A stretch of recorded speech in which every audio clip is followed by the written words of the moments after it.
or any of our First Nations leaders joining us today, and the lands on which we meet today here as the Yagara and Turrbal people here in Brisbane, acknowledging their leaders past, present and emerging. So over to you, Corrie. Thank you. Before I go any further, can I just triple check, one, you can hear me okay, and two, that you can see the slides? You can just nod, applaud or raise your arms, that would be good. Can you see the presentation itself? It says AI in Australia on it, on the screen? Yep, looking good. Great. Yeah. Cool. Okay. Didn't want to go any further without doing that, because it would be a very strange presentation if it was just me waving my arms around. So firstly, thank you for having me here today. I think what you all do is utterly amazing. I've had the privilege of working with a few charities here and in New Zealand as well, and yeah, I know that so much like your average business, would they have 5 people, a charity tends to have 1. So a lot of it's built on and running on passion and purpose, as opposed to necessarily the money that you truly deserve to be doing the jobs that you do. So thank you. My background, as I said, is I run a business called Integrity AI here in Australia. My focus is really helping people who aren't technical understand technology things. So most of my career has been kind of standing between big super nerds, not so much Elon Musk, but IT managers and people like that who are saying, we must build this thing, and my job is to go, but should we? Let's understand what the business needs are and the customer needs are, and then decide what needs to be built from there. So often I think I've just been described as a tech translator, which I quite like, but the difference between me, I think, and many technology people is that I try very hard not to speak in jargon or acronyms. So you are more than welcome, in fact, invited to please call me up on the chat if I say anything that doesn't make sense. I certainly feel like right now with artificial intelligence technologies, we're in a bit of an information overload. And a lot of it is in this really jargon language that we get from technology people, because it is a speciality in itself. The strange thing, though, about technology, I think, is that for some reason, I think because we all have computers ourselves, there's this odd expectation that we should understand it, which doesn't really make that much sense to me, because you wouldn't, expect to understand everything in depth that a financial person does, or necessarily a commercial person. But for some reason with tech, we get this kind of slight overwhelm and FOMO or something that we should get it. So if you don't, please know that 99% of people I meet and work with don't understand, and I personally think that's quite normal. We've split this sense of series, unless you're a super nerd, in which case, of course, you'd understand because you're in the industry. So please ask questions in the chat if you need to, and if there's a question that comes up afterwards, please feel free to reach out. I've quite deliberately split this into 3 different sessions. This, to me, is actually the most important one. The reason I do it this way, with this first session, is that before kind of getting into how to use it, it's understanding how it works, which is actually simpler than you'd think if we get rid of all the jargon technology on top. Because as everything changes and things are evolving so fast with AI, if you understand what's underneath in terms of the mechanisms, it actually makes it much easier to decide which tools are the right ones for which job for your situation. So what I'm going to do today is go through a few of the AI technologies and what's underneath them all and how they work, some of the ones you see every day.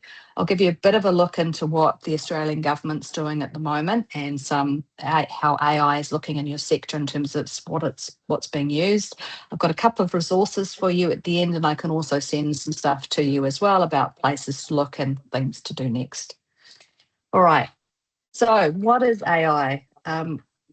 This is underneath all of artificial intelligence technologies, from the very simple to the kind of really complex stuff you hear the Elon Musk and Sam Altmans of the world talk about, is basically machine learning. So what that means is that there's a huge amount of information sitting in a data center, which you're probably hearing about in the news now, in terms of all of that information sitting there. And what happens is there's a program sitting on the top of it that has an instruction. And so say, I'm going to pick on someone here. So say Dorothy. So say, Dorothy, you go into ChatGPT, for example, because you want to find out a good place to go on a holiday in Melbourne. I hope you're doing that at some point. and you say, I want you to find out for me a great holiday that's in the centre of the city, that's of this kind of price range, get me flights on this weekend and find me some things to do. So what that instruction takes, the ChatGPT instruction takes, is it will dig into all of the data that it's got available to it, which at the moment is pretty much everything we've put up on the internet since the 90s.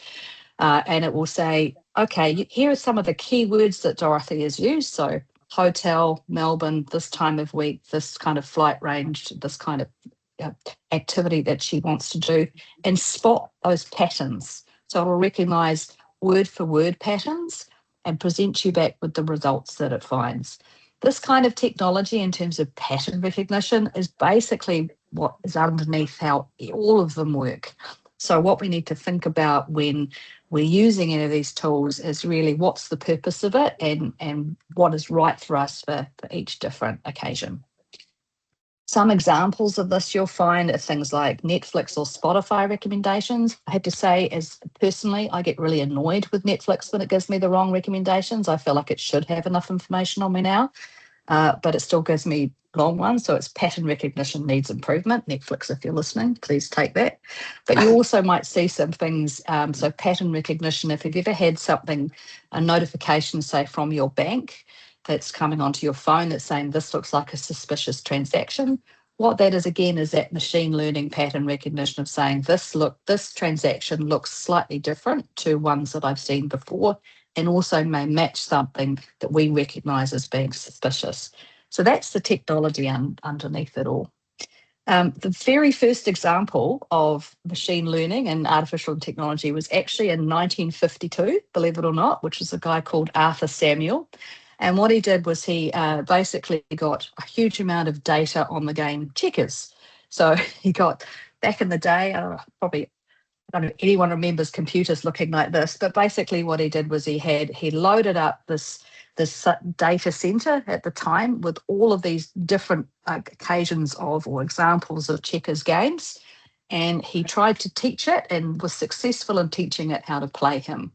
And the way he did that, which is very similar to how machines get, artificial intelligence machines get taught today, is by a couple of different things that he used with the data that was in there. So first of all, it learned by rote, so by number of times that the game was played. So if you think about that, like learning history in the classroom in high school, I think I still remember the number of wives Henry V had from learning by rote. So it's learning things over and over again, repeated actions, and also giving values to certain moves themselves. So one move may be more valuable than another. And so underneath the instruction that he gave this set of data was basically how to play checkers against him in terms of learning how the game is played and what moves worked and didn't, and what types of moves were more important than others. So it's a very similar thing that sits under everything that we have today too. That's just a simple example. I was quite surprised. I hadn't realised it was quite that long ago, but there you go.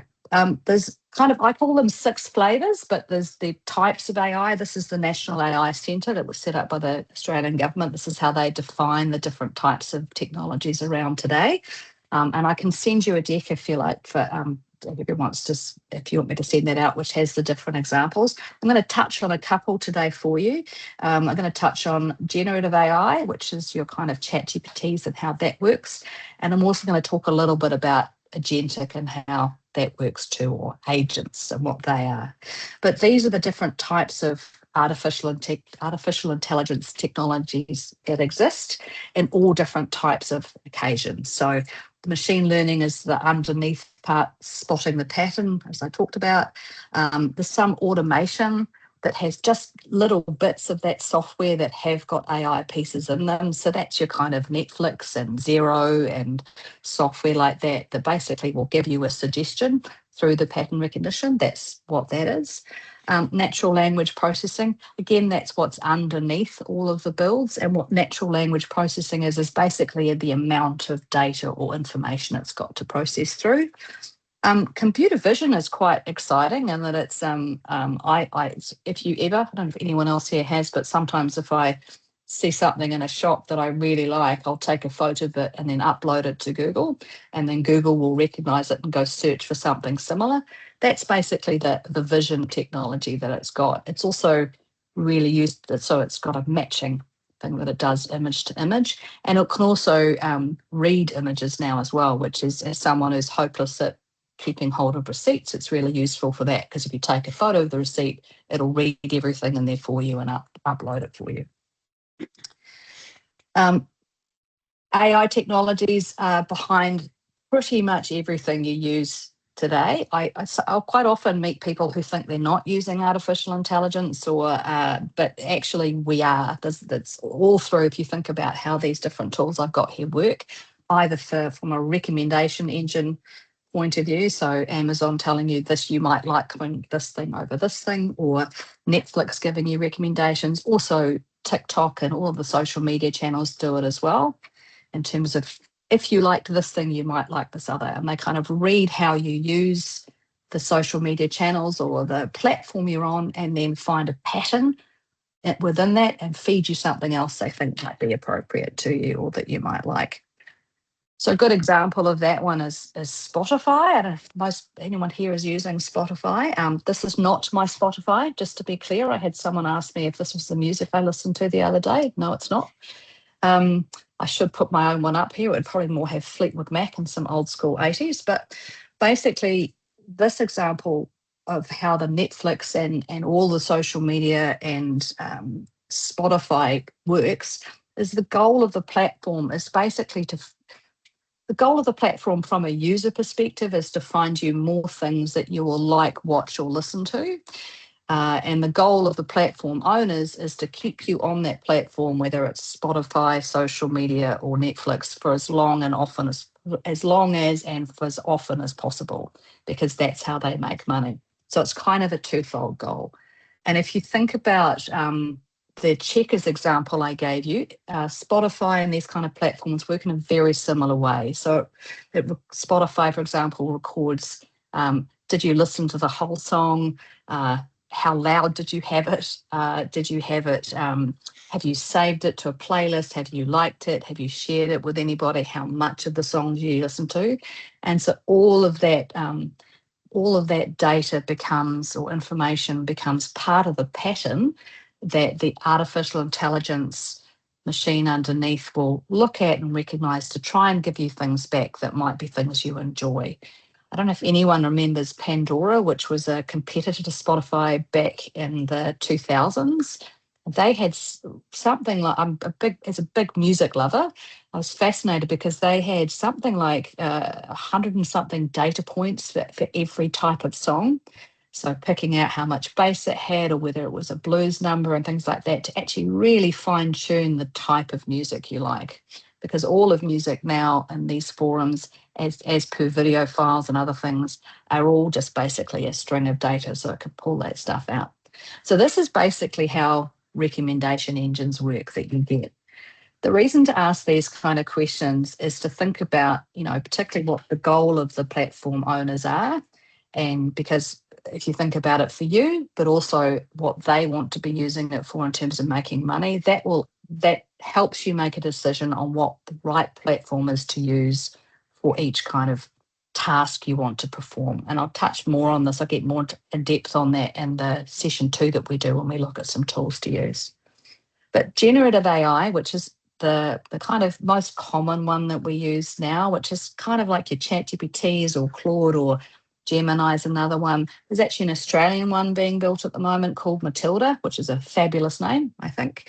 Basically how that works, so if I pick on Dorothy again, like when Dorothy is using, say, ChatGPT, then what will happen is it does that, takes your request, and its sole goal is to answer that request.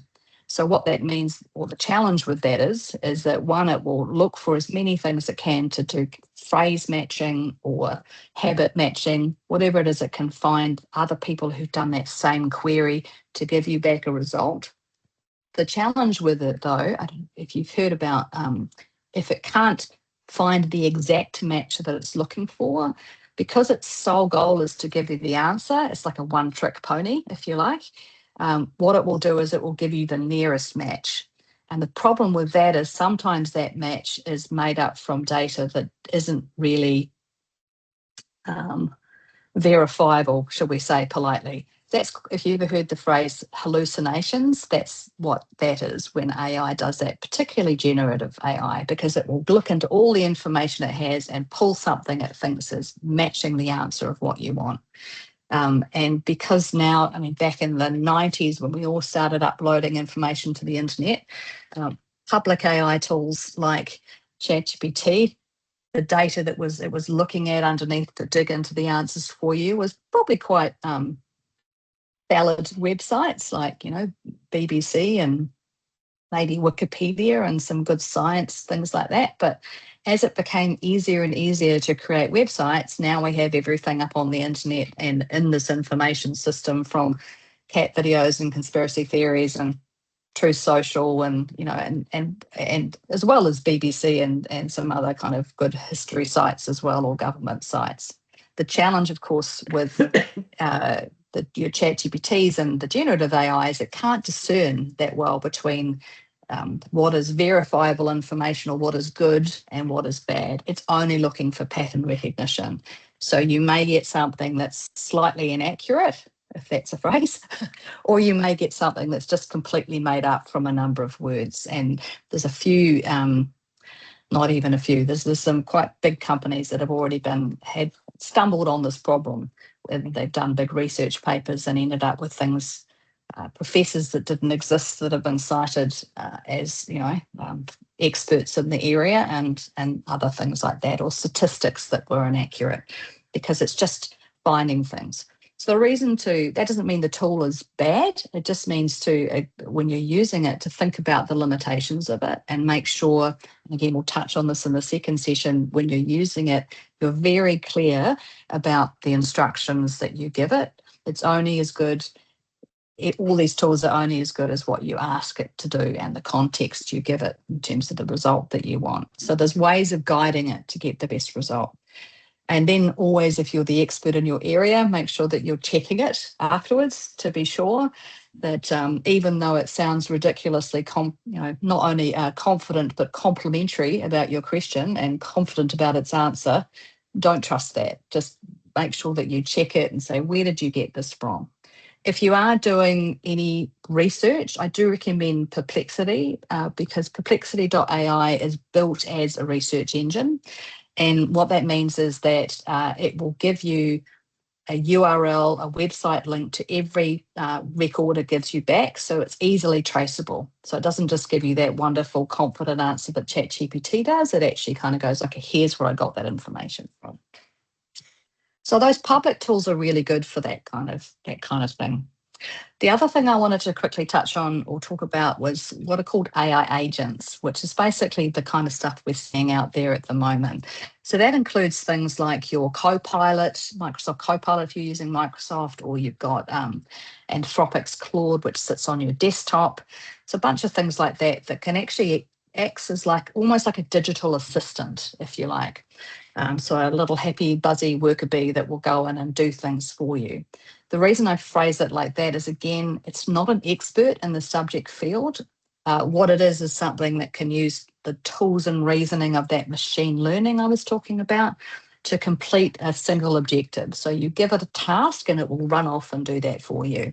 So this is where we get into, using tools like this is where we can get into things that are really helpful for time saving. So things like if you've got if you write proposals over and over again, or you have a spreadsheet that you want to look at what some trends and things are, including pricing or that kind of stuff. It can very easily use anything that uses pattern recognition, but it's really good at going through that kind of data at speed. There's unlike the human eye or our brains, which get tired. One of my favorite examples of this kind of technology is over in the States. It's a few years ago now. There was a scientist that was looking to see whether she could use artificial intelligence, machine learning technology in terms of that pattern recognition She took the mammograms women had every year and used that technology to see if it could spot the pattern of breast cancer cells earlier than the human eye could. And what she found in her research was the AI technology she built using this way of seeing patterns could sometimes pick up cancer cells 2 to 3 mammograms earlier than the human eye. So that's one of the ways that this kind of technology actually can be really used for good. Obviously, there's a lot of things underneath here, like the data it uses and the power it uses, but we won't get into that. But that's a good thing that you can be using it for. Where we're going or heading to now is into what's called agentic. So if you're a super nerd, which I'm assuming no one on this call is, I'm a minor super nerd, this is where the big debate is at the moment. So if you see anything in the news about the worries about where AI is going, this is the kind of thing they're talking about. And the reason is that rather than just having one buzzy bee that you give, that's not the technical term, by the way, that's just my term. Rather than having one buzzy bee digital assistant, you've got a kind of agentic acts as kind of like a conductor with multiple buzzy bees that can do various tasks all at once. And the risk with it is it not only can coordinate multiple agents to do various things, but it also can make decisions along the way on its own without you. And so that's because it's given this instruction at the top that says, okay, I want you to look at this complex data that we've got, or this complex research project, and come up with multiple outputs or conclusions, and then produce a bunch of different outputs from that I can present.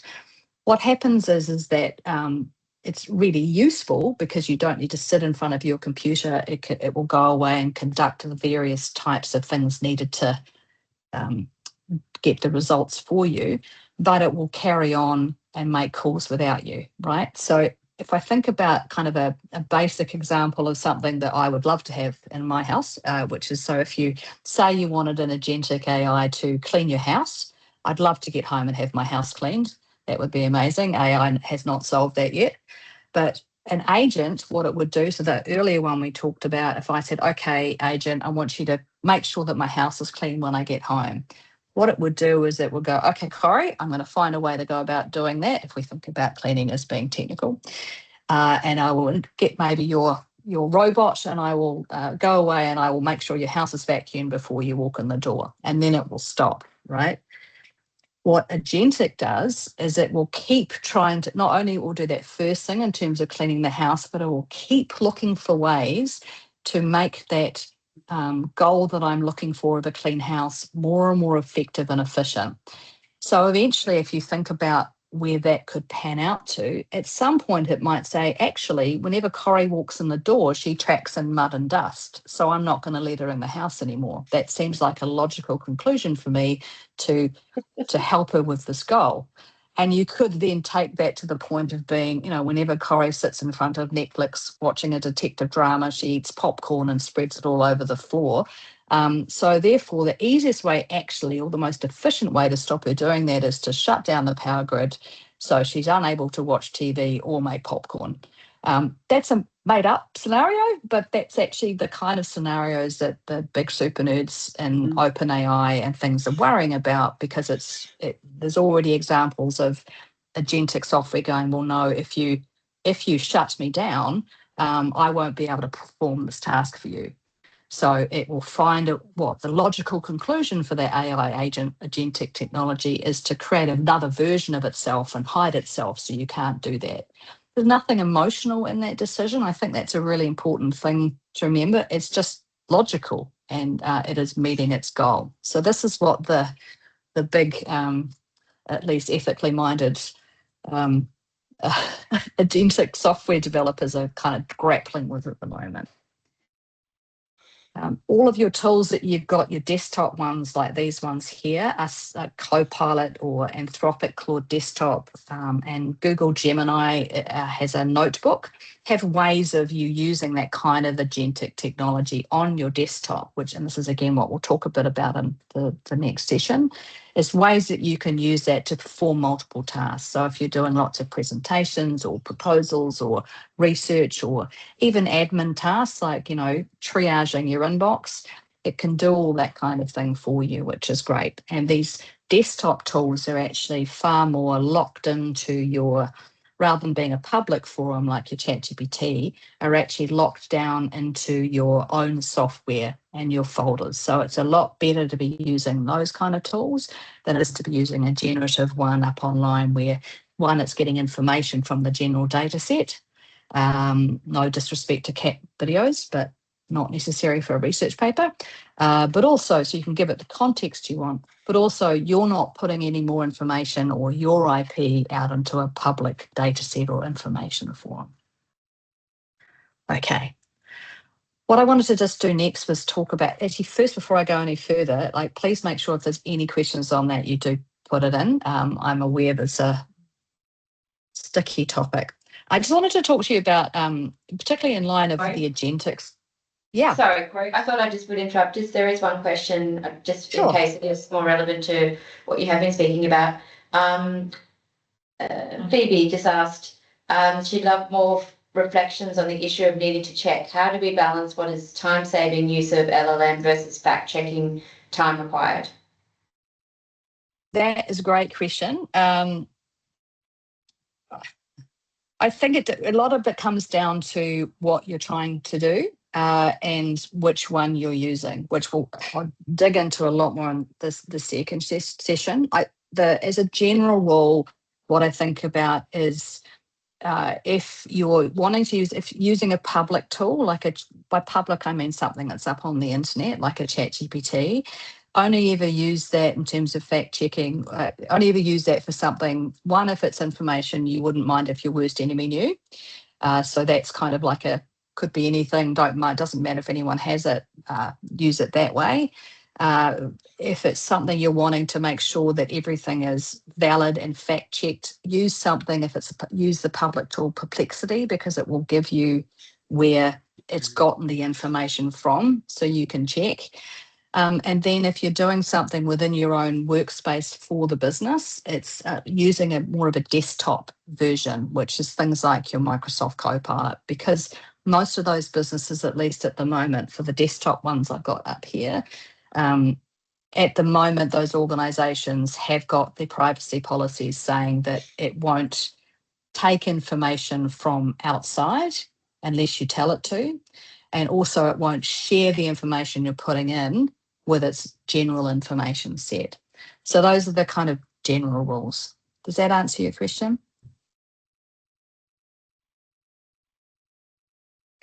Carry on anyway, Right. Phoebe, but if it... Yeah. Oh yeah, well maybe we'll come across it in a later session, but I was thinking a bit more about hallucination, because whether hallucination can still happen on a desktop. Yeah, but so maybe we'll cover that a bit later. Yeah, so if it's I think if it's, are you doing research or something like that? Can you tell me a bit more about the occasion? Yeah, well, we would use it for, sometimes we've got research, which I'd be very, very fine-tooth comb on. That's where I'm sort of wondering about, the balance. But we also do try and use these tools for things that we might put up on our web pages. Right. So, additionally, information about X, Y, Z, kind of campaign issue or policy issue that we're dealing with.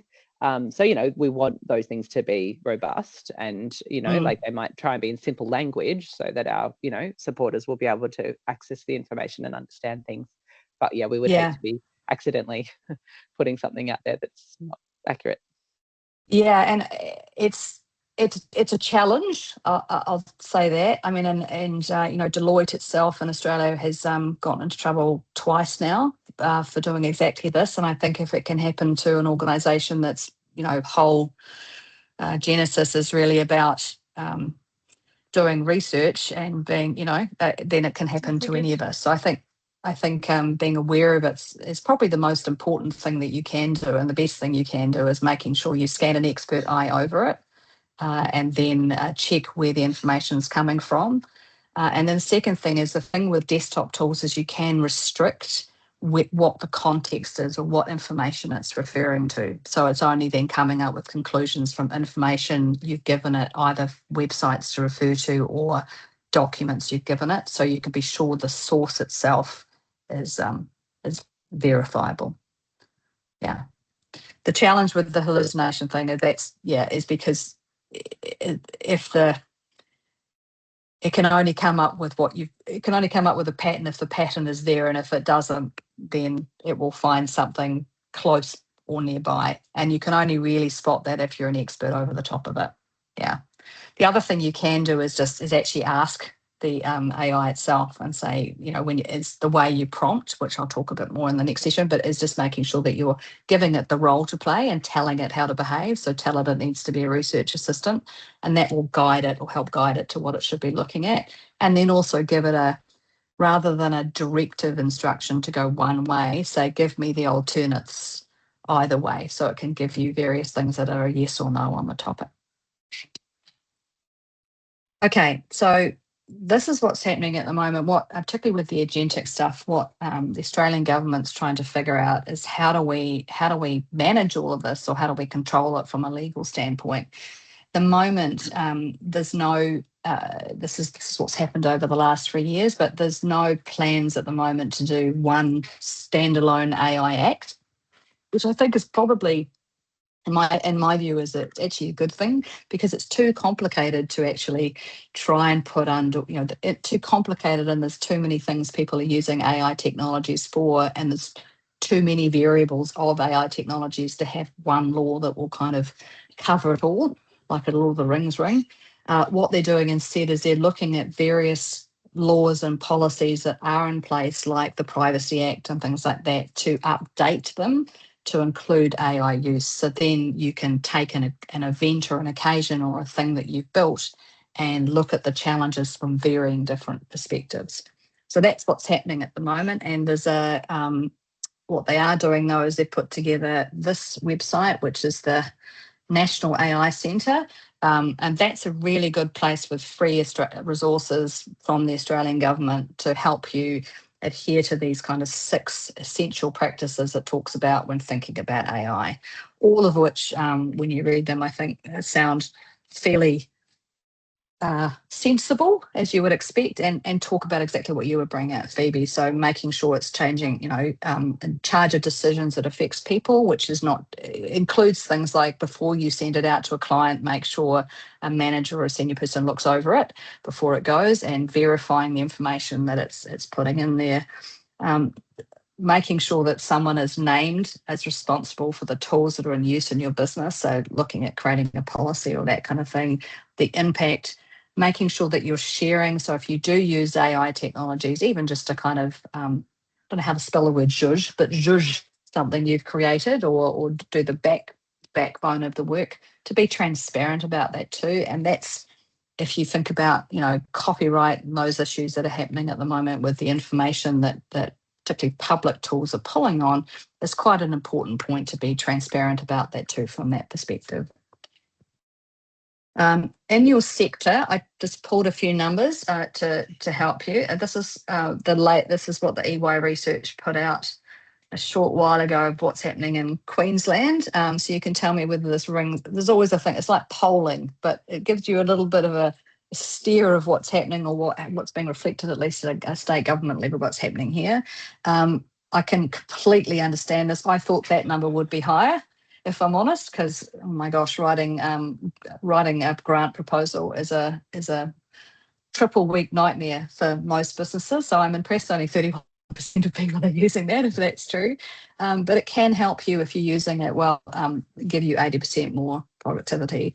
This number itself worries me, which is having a policy in place, no matter how big or small your business is, to make sure that everyone who's in the business is actually aware of what safe use is, and what isn't, and what's acceptable and what's not. The point of that piece too, which is in this next slide, actually, before I move there, so you don't look at all the numbers, is at board. If you've got a board of directors, the board also needs, governance rules are also changing in terms of what board directors are responsible for fiscally as well. And part of that is to say the lack of understanding of a technology like AI does not absolve you of responsibility. So that's kind of come through. That's a very plain English way of the jargonese that's been put forward. But it's a really important thing, if you've got a board, to make sure that they've got someone there even as an advisor, to help them translate what technology is going to be used in the business and how and why and what their risk appetite is. We have a habit at the moment, not just in Australia, but I think generally when something technology comes up, we think, oh, the technology person will handle that, or our developer supplier will handle that. And that was kind of okay when we had basic technology, but now we've got these kind of almost thinking pattern recognition machines. It's really important that we can't get away with that anymore. It's really important that you're aware of what's being built and for who and why. So all of the data I was looking at over the last week and for Australia, this is some of the things that came across to me, one of which is that this is just generally in Australia to bear in mind that I think the number's actually higher than that now, but most people generally are using some form of AI technology. And by that, I mean like a generative AI or another AI to do with work. But very few of them, a much smaller percentage, are actually telling you that you're using them. So that again is something that can be really, really helpful in your policy making, is to say, and it's kind of back to what you were talking about, Phoebe, is to say, you know, in these occasions, these are the ones, you know, if you're doing research, for example, use this tool rather than the other one. So you can kind of name occasions or just help people be mindful and educated before they get into actually using the technology itself. Again, here, only 50% of people, hence the Deloitte occasion last year, actually check the outputs before they send them through to customers, because we have so much reliance on it, and also because it sounds so confident when it gives it back to us as well. So really important things to do here. Okay.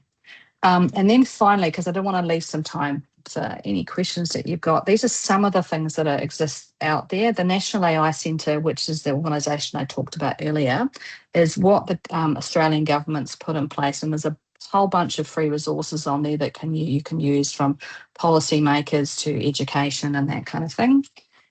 There's a couple of others, and we're at a couple of boards I'm on, we're looking at this kind of stuff at the moment. So one of the things, if anyone's on a board here, you can think about doing is actually make sure that you've got mandatory education in place for anyone who kind of touches the organisation, if you like. So that means your employees, but also kind of volunteers as well, or people that do things. Anyone that may touch something digital, or maybe creating content or something for you, so that you can be sure that they've learned how to assess the output they're getting and know how to use those kind of tools properly. So Launchpad is a Sydney-based company. They charge, I think it's something like $35 a year per person to ongoing access to all of their tools in terms of education, and they specifically have created themselves to protect boards from an insurance standpoint. So that's what they do. Cyber Wardens is a free security training thing that exists that has an AI component in it. And of course, it would be remiss of me not to put my own company down there as well. We also help people, like people who are non-technical, who are my favourite type of people, help you with tools and training and that kind of thing, even if it's just a question. So that was me. That was a real 45-minute snapshot of generally how AI works and what's underneath it, and how to kind of make decisions in Australia about what's happening. As I said, next time will be, and I'm hoping I've got the date right. Sienna, you can tell me if I've got that right. Is that right? Mm-hmm. We will be talking about tools, and I'll go into some tools and techniques. But did anyone have any questions? And of course, yes, I will send the slides, but does anyone have any questions at all that they'd like to ask while we're here? Take myself off share.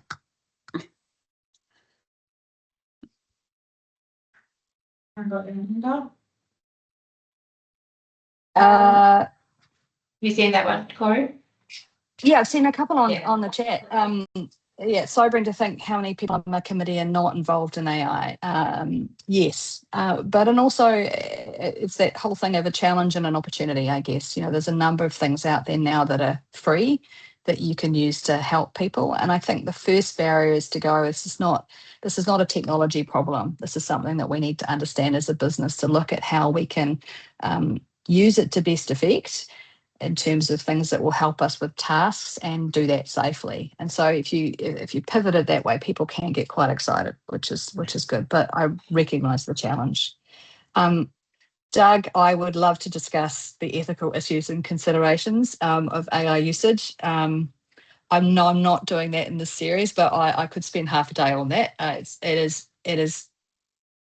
It's a big thing. Yeah, there's are they called the ethics committee?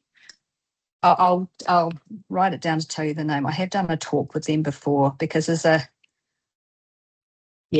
big topic. Yes, it's a big topic. So no. No, not yet. But I can send you some resources to have a look at that as well. And certainly with the data centres that are starting to be built here, and there's all the different lenses underneath that ethics part as well, right? So there's the copyright issue, as you mentioned, that's being challenged at the moment about how do we do that. There's the electricity usage and water usage of it from an environmental standpoint. And there's also the complexity which we're looking at from a legal standpoint, which is that because this is a technology, how do you assess it ethically, not just in the one occasion you built that for, but in all of the other occasions that same request could be used. So one example, I got to do a paper through the London School of Economics last year, and one of the things that really got to me was if you create an AI information tool that looks to get rid of a killer wasp problem that you've got, what you're creating is, okay, if you recognise this as a killer wasp, that was a slip, killer wasp, inject it with this thing and in order to make, to kill the wasp off. So in that particular use case, that is, you could argue ethically sound. However, what you've created is an information instruction that's basically saying if A recognises B, put C into it and make it D. And so if you take that same scenario and put it into take that same information instruction and put it into a different scenario, it's not necessarily ethically viable. So that's the challenge that we've got, is we're talking about, instructions and usage that is not finite in terms of where it can be, and the different places that it could be touched could have different results ethically as well. So it's a really challenging topic. One of the things the weapons industry use of AI. So that, you may have heard about what's happening what happened with the Department of War over in the US, where they had Anthropic talking to them about use of the Claude technologies for some of their data processing and information. And Anthropic had 2 clauses that they refused to budge on, one of which was you must not use this to do mass surveillance of the American people. And the Department of War said, no, we don't accept those terms. And so then got rid of Anthropic from the contract process and got rid of Anthropic from use in the government generally in the US. And now OpenAI, which is ChatGPT's owner, has stepped in and is doing a lot of that work. So there's all that, commercial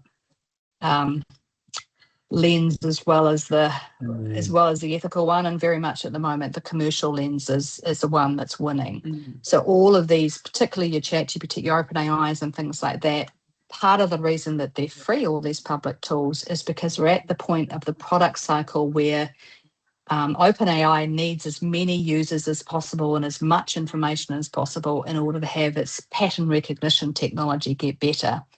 And so what we're seeing now is that they're losing millions of dollars at the moment with that usage, because their goal is to get us on board and used to it and using it.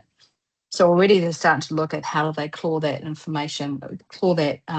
financial loss back. Partly we're starting to see sponsored results or advertising in ChatGPT. So rather than just getting, here's the best match to what you're looking for, you'll actually see first, much like Google did back in the day, you're starting to see here's someone who's paid to have their result come up first, which of course skews off the whole idea of whether something is the best or not, or just the highest commercial value. So it'll be interesting to see, and I hope we'll start seeing governments starting to talk about the not only how we use these tools, but also what lenses need to be on top from a commercial versus ethical perspective. The Australian government actually has a memorandum of understanding now with Anthropic, which is the Claude tool, and partly to look at how they can use that tool in research centres and universities and that kind of thing.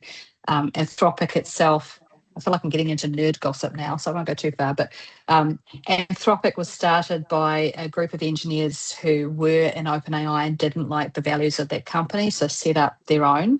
And they're the only one at the moment that has a chief ethics officer on board in terms of their technology creation. So, you know, they're saying I'm out of all of them. I'm pleased that the Australian government has looking at them in terms of a partnership.